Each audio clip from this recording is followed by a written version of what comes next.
नमस्कार, एस्ट्रो तक में आप सबका बहुत बहुत स्वागत है। मैं हूं प्रवीण मिश्र।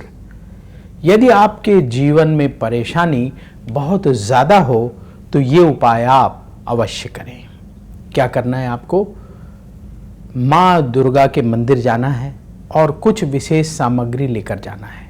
कौन कौन सी सामग्री लेके जानी है? नारियल, पान, सुपारी, लौंग, लाल पुष्प, लाल फल, लाल चुनरी, श्रृंगार की सामग्री, और मंदिर में पंडित जी से निवेदन करके ये सामग्री माँ दुर्गा को अर्पित कराएं शुक्रवार के दिन। और वहीं बैठकर दुर्गा चालीसा का पाठ करें और माँ दुर्गा की आरती करें। माँ दुर्गा से प्रार्थना करें कि जीवन में जो परेशानी चल रही है वो परेशानी दूर हो। ये उपाय आपको शुक्रवार के दिन करना है और महीने में एक बार करना है। ध्यान रखिएगा, महीने में एक बार और शुक्रवार के दिन ये उपाय मंदिर जाकर करना है, जो आपके घर के आसपास माँ दुर्गा का मंदिर हो। इसके बाद आप जब दुर्गा चालीसा पढ़ लेंगे, आरती कर लेंगे, तो जो लाल फल का प्रसाद है वो थोड़ा ज़्यादा लेकर जाइएगा और 11 कन्याओं को लाल फल का प्रसाद बांट दें। आपके घर के आस पड़ोस में जो कन्याएं हैं उन्हें ये प्रसाद बांटें। और लोगों को भी बांट सकते हैं, लेकिन 11 कन्याओं को प्रसाद अवश्य बांटें। और कन्याओं को इस भाव से प्रणाम करें कि वो माँ दुर्गा का ही स्वरूप है, देवी का ही स्वरूप है। इस भाव से कन्याओं को प्रणाम करके प्रसाद दें। देखिए, जब भी हम किसी को प्रसाद दें, किसी को भोजन दान करें, किसी को कुछ दें, तो हमारे अंदर विनम्रता का भाव होना चाहिए, तभी उसका फल प्राप्त होता है। लेकिन अगर आपने घमंड में बढ़ करके दान करने की कोशिश की, कि जैसे कुछ लोग होते हैं ना कि जी मेरे पास बड़ा धन है, बड़ा है, ऐसे देते हैं, वो फल प्रदान नहीं करता है। क्योंकि ईश्वर तो सब कुछ देख रहा है, हमारी हर एक्टिविटी नोटिस कर रहा है।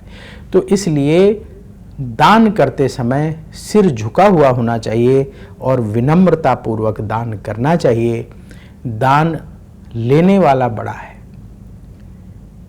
भगवान ने हमें इस योग्य बनाया कि हम दान कर सकते हैं, ये अच्छी बात है, लेकिन जो दान ले रहा है वो बड़ा है। ऐसा भाव मन में रख करके दान करेंगे तो विनम्रता अपने आप आ जाएगी। तो 11 कन्याओं को लाल फल का प्रसाद बांटें और कभी भी कुछ दान करें तो ये बात जरूर ध्यान रखिएगा। ये उपाय आप करना शुरू करें, महीने में एक बार करेंगे तो 6 महीने के अंदर इसका प्रभाव आपको देखने को मिलेगा। आपकी जो परेशानी है वो धीरे धीरे कम होने लगेगी। इसके साथ ही आपको क्या जरूर ध्यान रखना चाहिए? पहली बात, जब आप उपाय कर रहे हैं तो आपको सात्विक भोजन ही ग्रहण करना चाहिए। सात्विक भोजन का मतलब आप मांस मदिरा का सेवन ना करें, आप प्याज लहसुन के सेवन से बचें और ऐसी चीजें ना खाएं जो आपके सात्विक भोजन के दायरे में ना आती हो। तो इसलिए नॉन वेज, मांसाहार का सेवन करने से बचें। शुद्ध शाकाहारी भोजन ही ग्रहण करें। उसमें भी ऐसा भोजन खाना चाहिए जो सुपाच्य हो, हल्का हो। बहुत ज़्यादा हार्ड फूड खाने से बचना चाहिए। देखिए, कहते हैं ना कि जैसा खाओगे अन्न वैसा रहेगा मन। तो हमारा मन जो हार्ड फूड होते हैं उनके खाने से अच्छा नहीं रहता है। इस पर बड़ी रिसर्च हुई है। तो जब आप ऐसा भोजन करते हैं जैसे खिचड़ी है, चावल दाल है, हल्का भोजन है, फल है, इस तरह की चीज़ें आप रेगुलर ग्रहण करते हैं तो आप जल्दी से उसको डाइजेस्ट कर पाते हैं। और हल्का भोजन करने से शरीर को ज़्यादा मेहनत नहीं करनी पड़ती है उस भोजन को पचाने में। तो आपका मन ठीक रहता है, शांत रहता है, सात्विक रहता है और आप ज़्यादा काम कर सकते हैं। लेकिन जो लोग बहुत हार्ड फूड खाते हैं तो उनका जो शरीर है वो बोझिल बोझिल रहता है, मन भी जो है भारी भारी सा रहता है, और जितना काम हल्का भोजन वाला कर सकता है उतना काम भारी भोजन वाला नहीं कर पाता है। एक आध दिन की बात छोड़ दीजिए, रेगुलर में देखा जाए तो वो नहीं कर पाता, क्योंकि उसके शरीर में भोजन को डाइजेस्ट करने में बड़ा समय लगता है, तो शरीर उतना एक्टिव नहीं हो पाता है। आपको चलना हो, काम करना हो, ऐसी स्थिति में भारी भोजन करने वाले लोगों को बड़ी दिक्कत होती है।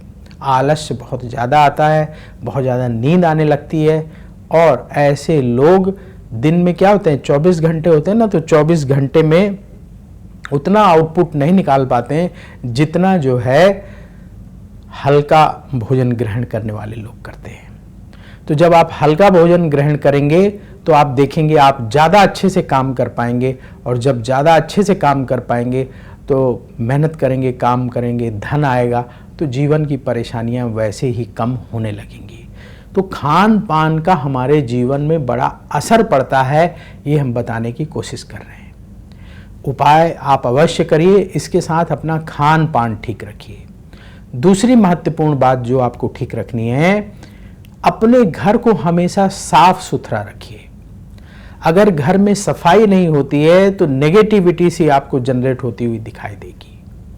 इसलिए अपने घर को हमेशा साफ रखिए, समय निकाल करके सफाई करिए। मान लीजिए और लोग नहीं कर पा रहे हैं तो दोषारोपण ना करें कि तुमने नहीं किया, तुमने नहीं किया, इसने नहीं किया, उसने नहीं किया। ऐसा दोषारोपण ना करें, स्वयं समय निकाल करके खूब सफाई करें।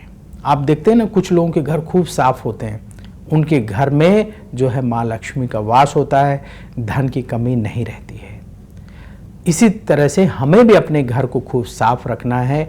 घर में किसी भी तरह का कचरा, अनुपयोगी सामान, जंग लगे सामान, फटे पुराने कपड़े नहीं रखना है। उनको जितना जल्दी से जल्दी हो सके घर से हटा देना है।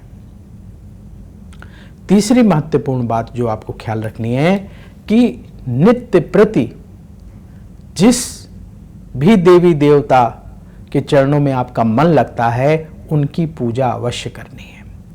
आप भगवान शिव के भक्त हैं, शिव की पूजा कर लीजिए। भगवान राम के भक्त हैं, भगवान राम की पूजा कर लीजिए। माँ दुर्गा के भक्त हैं, माँ दुर्गा की पूजा करिए।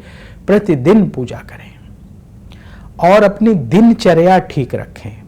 जैसे कोशिश करें कि सुबह आप सूर्योदय से पहले 5 बजे तक उठ जाएं, स्नान कर लें और सबसे पहले अपने घर के मंदिर की सफाई करके वहाँ पूजन करें।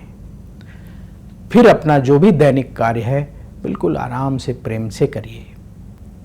पूजा के बाद शाम को फिर जब आप अपने घर आएं तो थोड़ा सा समय, कम से कम 15 मिनट 20 मिनट समय अपने मंदिर में ज़रूर बिताएं। किसी मंत्र का जाप कर लें, कोई भी धार्मिक ग्रंथ पढ़ लें और भगवान को प्रणाम करके फिर अपना भोजन प्रसाद जो आप लेते हैं लेकर के विश्राम करें। तो ऐसी दिनचर्या रखेंगे तो आप देखेंगे कैसे धीरे धीरे करके आपकी परेशानी दूर हो गई और आपको ज़्यादा पता भी नहीं चलेगा। हमारी दिनचर्या, हमारा रहन सहन और हमारी संगति हमारी जीवन को सीधे सीधे प्रभावित करते हैं। तो ये छोटी छोटी बातें हैं, इनका अवश्य ख्याल रखिएगा और अपने दोस्त अच्छे बनाइएगा, अच्छे लोगों की संगति में रहिएगा, तो परेशानी तो दूर होगी ही होगी और आपका जीवन भी अच्छा बीतने लगेगा। तो अब वक्त हो चला है आपसे विदा लेने का। देखते रहिए एस्ट्रो तक और कमेंट बॉक्स में जय श्री राधे जरूर लिखें। राधा रानी की कृपा से तुरंत आपको पॉजिटिविटी की प्राप्ति होगी। तो बोलिए जय श्री राधे। अगर आप मुझसे जुड़ करके अपनी समस्याओं का समाधान चाहते हैं और चाहते हैं कि आपकी समस्याओं को ज्योतिष के माध्यम से सुलझाया जाए, तो आप हमसे संपर्क कर सकते हैं, जुड़ सकते हैं एस्ट्रो तक पर।